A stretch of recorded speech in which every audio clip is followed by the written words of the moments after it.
జనసేన ఆవిర్భావ దినోత్సవం రోజు పెద్దగా క్లారిటీ వచ్చిందో లేదో తెలియదు కానీ జన సైనికులకి తర్వాత అంటే ఇప్పుడు తాజాగా ఆయన ఎక్స్ వేదికగా ఒక ట్వీట్ అయితే చేశారు పవన్ కళ్యాణ్ గారు.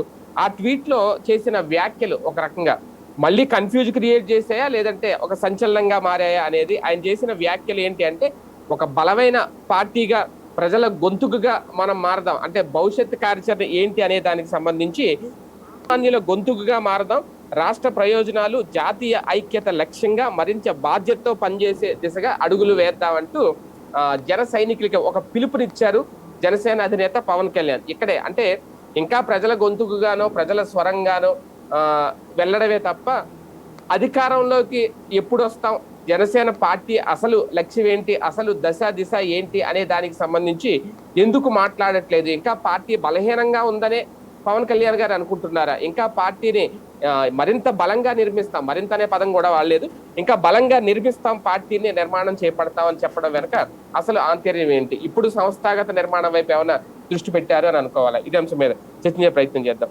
సార్, జయకేతనం సభలో చెప్పాల్సినవి ఆ వేదిక మీద మరి చెప్పలేదో ఏంటో నిన్న సోషల్ మీడియా అందులో ఎక్స్ వేదికలుగా పోస్ట్ చేస్తూ అంటే వచ్చిన వాళ్ళందరికీ ధన్యవాదాలు కృతజ్ఞతలు చెప్పే సందర్భంగా ఈ తరహా వ్యాఖ్యలు చేయడం ఎలా చూడాలి? ఇది మేబీ ఆయన చేసి ఉండకపోవచ్చు. ఆయన తరపున ఏదో వీళ్ళు ఉంటారు కదా అసిస్టెంట్స్, వాళ్ళు చేసి ఉంటారు, థ్యాంక్స్ చెప్పండి అయ్యా అని చెప్తే ఈ మాట అంత మించి ఏముండదు అందులో. ప్రత్యేకించి ఇప్పుడు పవన్ కళ్యాణ్ గారికే అంతగా అంటే ఆయనకి తెలుసు, ఆయన బలం ఏంటో తెలుసు, ఆయన బలహీనత ఏంటో తెలుసు. ఇండివిజువల్గా మీరు అన్నట్టుగా అర్జెంటుగా ముఖ్యమంత్రి అయిపోవాలన్నటువంటి ఆలోచన ఆయనకి లేదు. ఎందుకు లేదు అంటే ఆయనే చెప్పారు కదా, మనకు అంత బలం ఎక్కడుంది, డబ్బు ఎక్కడి నుంచి వస్తుంది, అంతమంది నాయకులు ఎక్కడి నుంచి వస్తారు, మనకి పోటీ చేయడానికి ఎక్కడుంది, నన్ను చూసి ఎగబడేటటువంటి వాళ్ళు ఉన్నారు కానీ ఓట్లు వేసేవాళ్ళు ఎంతమంది అన్నటువంటిది చూపించారు ఆయనకి. 21 సీట్లు ఇచ్చి ఆ తర్వాత ఆయన ఏమంటున్నారు, చంద్రబాబు గారి నాయకత్వంలో రాష్ట్రం బాగుంటుంది, నేను అండగా నిలబడతానని ఆయనే చెప్తున్నారు. 15 సంవత్సరాల పాటు ఆయన ఆ ఉద్దేశంతో ఉన్నారు. 15 సంవత్సరాలు ఇదే కూటమి అధికారంలో ఉంటుంది, 10 సంవత్సరాలు చంద్రబాబు ముఖ్యమంత్రి అంటే ఆయన 10 ఏళ్ల పాటు దానికి ప్రిపేర్ చేస్తున్నారు.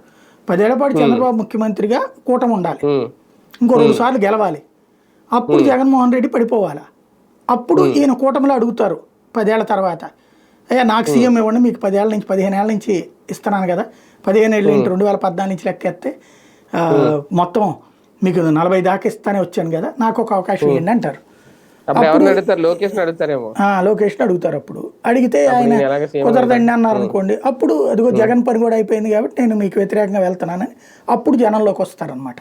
నేను ఇంతకాలం పాటు మంత్రిగా అన్నీ నేర్చుకున్నాను, చాలా కష్టపడ్డాను, చిన్నప్పటి నుంచి కూడా ఇంట్లో కూడా క్రమశిక్షణతో పెరిగాను, చాలా బాధ్యతగా పెరిగాను, అయితే సమాజాన్ని తెలుసుకోవాలనుకున్నాను, ఇంత పెద్ద ప్రయాణం చేశాను కాబట్టి ఇప్పుడు నాకు అడిగే అర్హత ఉంది, ఒక ముఖ్యమంత్రి అడిగే అర్హత ఉంది. ఈ లోపు ఎందుకంటే ఇప్పుడు 3 శాఖలు 4 శాఖలు తీసుకున్నారు, పంచాయతీరాజ్, అటవీ, పర్యావరణం ఇట్లాంటివి. రేపు నెక్స్ట్ మంత్రి వర్గంలో వచ్చినప్పుడు ఇంకొన్ని శాఖలు, కొత్త శాఖలు అయ్యో తీసుకుంటారు. ఇట్లాగా ఒక్కొక్క శాఖల మీద నేను అనుభవం సంపాదించాను. 3 టర్మ్స్లో ఒక 10 శాఖలు 15 శాఖలు ఆయన అమలు చేస్తారు. వాటన్నిటి నాకు ఇన్ని శాఖల మీద అనుభవం కూడా వచ్చేసింది కాబట్టి ముఖ్యమంత్రి పదవిలో నేనే అర్హుణ్ణి, నాకు ఓటేయండి అని అడుగుతారనమాట. అది భవిష్యత్తులో సామాన్యులు గొంతుగా పార్టీ మారబోతోంది అంటే దాని అర్థం ఏంటంటే ఈయన ఏమైనా ప్రశ్నించబోతున్నారా టీడీపీని కూడా? అంటే ఈయన సామాన్యుల గొంతుక నేనే కదా మొదటి నుంచి చెప్పేది. కాకపోతే సామాన్యుడు వచ్చేటప్పటికి తిరుపతి లడ్డు గురించి మాట్లాడాడు కానీ రాయచోటికి సంబంధించినటువంటి దాని గురించి మాట్లాడలేకపోయారు, లేకపోతే కాశీనాయన క్షేత్రం గురించి మాట్లాడలేకపోయారు, వీకోట గురించి మాట్లాడలేకపోయారు, లేదంటే పెడన గురించి మాట్లాడలేకపోయారు, విశాఖపట్నం ఆలయం ధ్వంసం గురించి మాట్లాడలేకపోయారు. ఇది సామాన్యుడు అంటే నిజమే, కరెక్టే. ఏది అందరూ గొంతు కలిపితేనే సామాన్యుడు మాట్లాడతాడు, ప్రత్యేకించి మాట్లాడు. అంటే ఇప్పుడు సామాన్యుల గొంతుక అనేటటువంటి పాయింట్ కాన్సెప్ట్ 2 ఉంటుంది. ఇప్పుడు ప్రతి సామాన్యుడు ప్రతి ఇష్యూని మాట్లాడతాడా? మాట్లాడు. 10 మంది మాట్లాడడం బిగించేసినప్పుడు తను కూడా రాయేస్తాడు, అది సామాన్యుడి మనస్తత్వం. అదే ఇక్కడ ఇప్పుడు ఇంప్లిమెంట్ చేస్తున్నారు అనమాట. ఎక్కువ మంది ఏది మాట్లాడితే అప్పుడు స్పందిస్తారు దాని మీద. ఒక రకంగా కూటమిలో ఉండగా సామాన్య గొంతుకు వినిపిస్తే అది కూటమి దిక్కరను కూడా అవుతుందేమో. ఏముండదు, ఇప్పుడు అట్లాగేం వినిపిస్తానని నేను చెప్పట్లేదు కదా, మనం గొంతుకు అది అనేది మొదటి నుంచి చెప్తుంటారు కదా ఆయన. అందులో భాగంగా వచ్చినటువంటి మేబీ ఆయన పెట్టి ఉండరు ఆ ట్వీట్ అనుకుంటున్నాను, వాళ్ళ టీం పెట్టి ఉంటుంది అది, అందుకని ఆ మొక్క రాసి ఉంటారు. వాళ్ళకి పార్టీ నుంచి అది అలవాటు ఉంటుంది కదా సామాన్యుల గొంతుకు అనేది. అధికారంలోకి వచ్చాక సామాన్యుల గొంతుకు అనేది ఉండదు. అదే కదా. అధికారంలోకి వచ్చినప్పుడు సామాన్యుల పని చేసేవాడు అవ్వాలి, సామాన్యుల సమస్య తీర్చేవాడు అయి ఉండాలి, అవును, సామాన్యులకు సంబంధించిన సంక్షోభాన్ని పరిష్కరించే వాళ్ళు అయి ఉండాలి. అదే తేడా.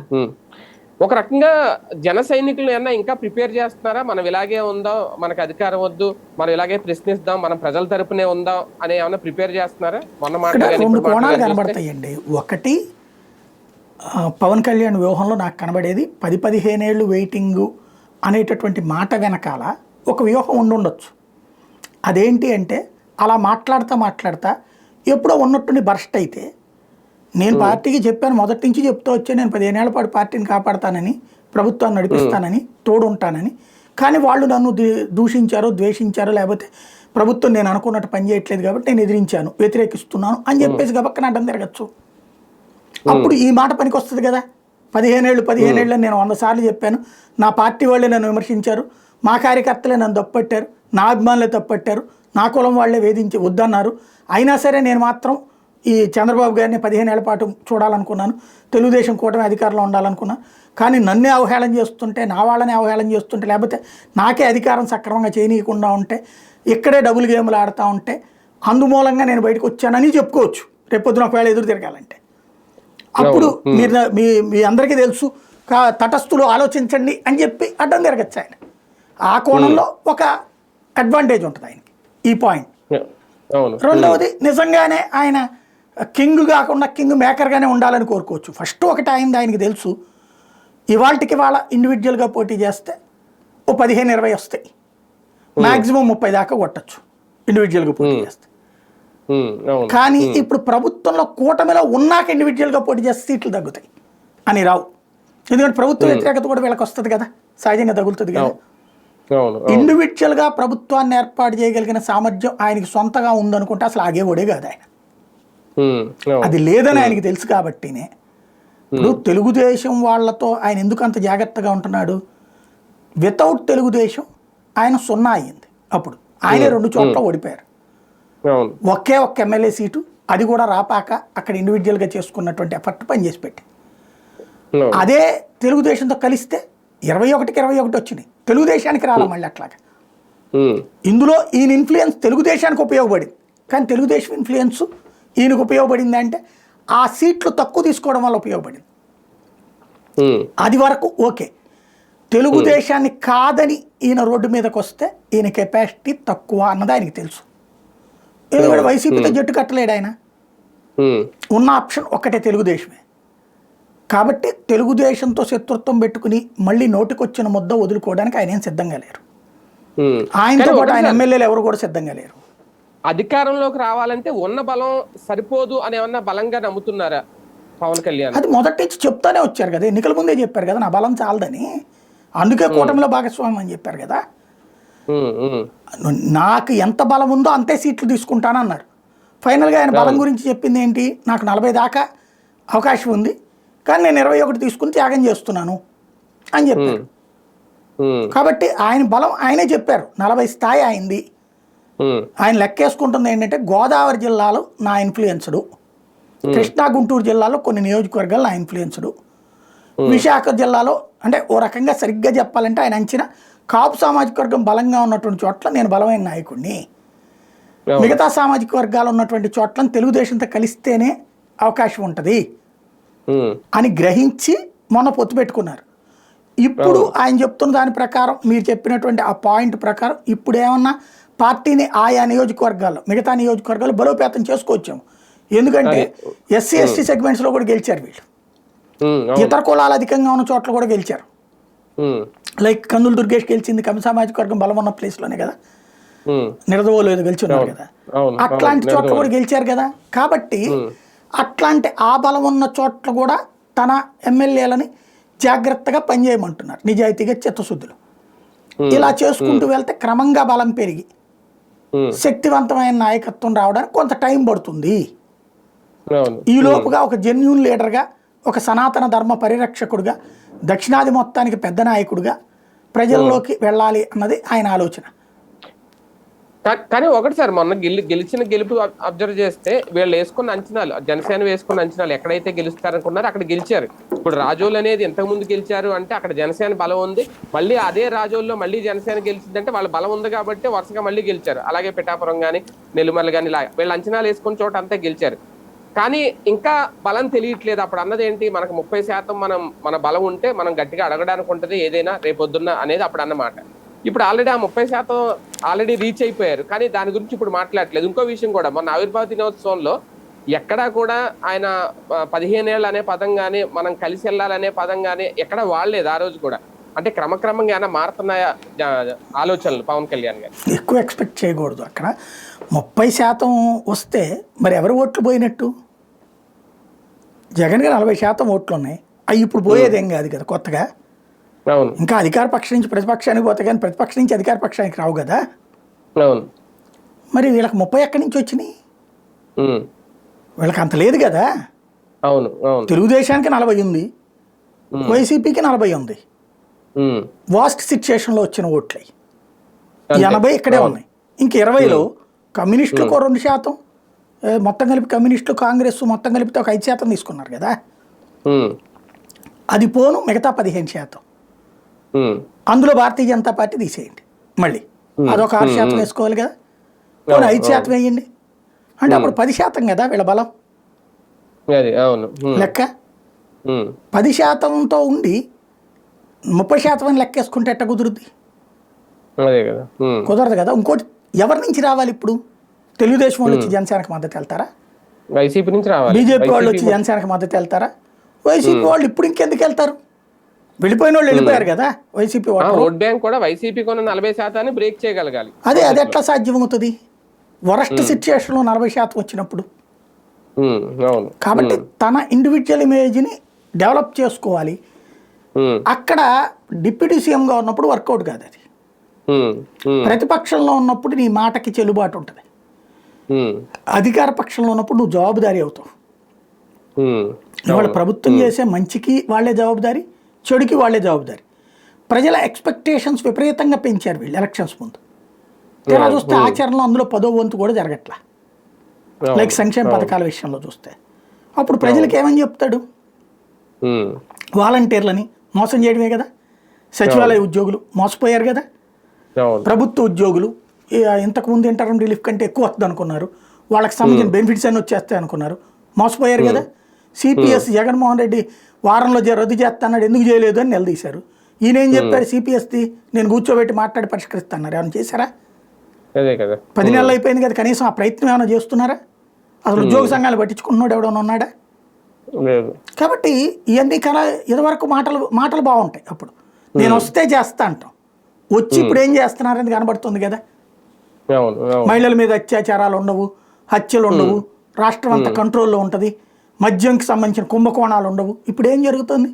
ఏడబడితే అక్కడ బెల్ట్ షాపు, ఏడబడితే అక్కడ ఇసుక లాక్కుంటున్నారు, ఏం పడితే అది జరుగుతుంది. మరి వీటన్నిటికీ జవాబుదారీ ఎవరు?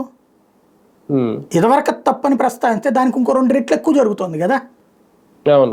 అప్పుడు ఏ విధంగా వచ్చేస్తారు ఓటరు యువతల వైపుకి? అది చూడాలి. ఈ మధ్య పవన్ కళ్యాణ్ గారి ఆలోచన ఎక్కువ జాతీయ రాజకీయాల వైపు ఏమైనా పడుతుందా? జాతీయ ఐక్యత లక్ష్యంగా కూడా మనందరం దృష్టి పెట్టాలి అని మాట్లాడడం, అంటే ముందు ఇక్కడ చక్కబెట్టుకోకుండా మొత్తం దేశ రాజకీయాల మీద దృష్టి ఎక్కువ పెడుతున్నారు అనుకోవచ్చు. మీరు కీన్గా అబ్జర్వ్ చేస్తే పవన్ కళ్యాణ్ కాన్సెప్ట్ ఏంటంటే తెలుగుదేశం ఓటర్, వైసీపీ ఓటర్లని మనం ఇప్పుడే లాగలేము. బీజేపీ ఓటర్ ఆయన లాక్కునే ప్రయత్నం చేస్తున్నాడు. సనాతన ధర్మం ఎవరు పేటెంట్? బీజేపీ. అది ఈ నేనే సనాతనవాదిని అని చెప్తారు. రెండవది ఇప్పుడు మీరు చెప్పినటువంటి కాన్సెప్ట్ జాతీయ భావజాలం, ఇది బీజేపీకి. అంటే క్రమంగా దేశవ్యాప్తంగా ఒక మార్పు వస్తుంది. అది టువార్డ్స్ హిందువుల పోలరైజేషన్. ఆ పోలరైజేషన్ ఈవెన్ తెలంగాణలో ఇప్పుడు మీకు కనిపించింది ఆ రిజల్ట్. దానికి ఆనుకుని ఉన్న మనం ఇక్కడ ఆటోమేటిక్ ఇప్పుడిప్పుడే ఆ ఇంప్రూవ్మెంట్ కనబడుతుంది. దాన్ని బీజేపీకి పోకుండా తను లాక్కునే ప్రయత్నం చేస్తున్నారు. అది ఇక్కడ కనబడుతున్న వ్యూహం ఏంటంటే బీజేపీకి పోయే హిందుత్వ ఓట్ బ్యాంకు, సనాతన ధర్మ అభిమాన ఓట్ బ్యాంకు, తటస్థ ఓట్ బ్యాంకుని తన వైపుకి తిప్పుకోవడం ద్వారా పెంచుకునే ప్రయత్నం చేస్తున్నారు ఆయన. అంటే ఒకేసారి పెద్ద పార్టీకి గేలం వేయకుండా చిన్న పార్టీల నుంచి వెళ్తున్నారేమో, తక్కువ ఓటు బ్యాంక్ ఉన్న పార్టీల వైపు చూసుకుని అది తర్వాత తక్కువ ఓటు అప్పుడు బ్యాంక్ వెళ్తారు. ఉన్నదని కాదు, కొత్త ఓటర్ని ఎక్కడి నుంచి తేవాలి. అవును, కొత్త వేటర్ అనేది కాబట్టి అది జరగదు. ఈళ్లలో ఇప్పుడు కన్వర్ట్ అవుతోంది, బీజేపీ వైపు కన్వర్ట్ అవుతున్నారు కొంతమంది వైసీపీ వాళ్ళు కానీ, కొంతమంది తెలుగుదేశం వాళ్ళు కానీ. వాళ్ళని అటు పోనీయకుండా తన వైపుకి తీసుకుపోతున్నాడు ఆయన. అదే కదా, అది ఇక్కడ స్ట్రాటజీ కనబడుతోంది. కానీ ఈ మాటలు ఓవరాల్ గా ఇవన్నీ ఇంకా జన సైనికుల్లో లేదంటే కాపు సామాజిక వర్గంలో ఒక అయోమయమైన ఒక క్లారిటీ. అసలు వాళ్ళకి ఏ అయోమయం లేదండి, వాళ్ళు క్లియర్. పవన్ కళ్యాణ్ దేవుడు, క్లియరా? ఆయన ప్రసాదం పెట్టినప్పుడు స్వీకరించాలి, ఆయన ఆగ్రహిస్తే వణకాల, ఆయన బాధపడితే మనం బాధపడాలా, ఆయన స్వక్రం అన్నప్పుడు చప్పట్లు కొట్టాల.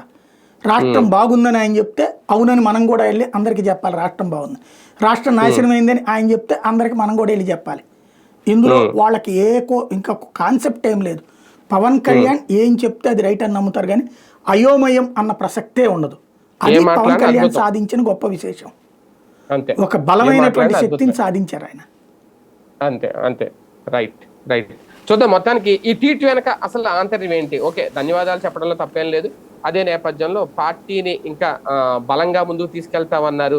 పార్టీకి సంబంధించి భవిష్యత్తు ఏంటి అనే దిశ చెప్పే విషయంలో పక్కా క్లారిటీతో ఉన్నారా పవన్ కళ్యాణ్ గారు, లేదంటే ఇంకా ఆయన ఏదో వ్యూహం తెర వెనక దాచిపెట్టారా అనేది, లేదంటే అదే కన్ఫ్యూజన్.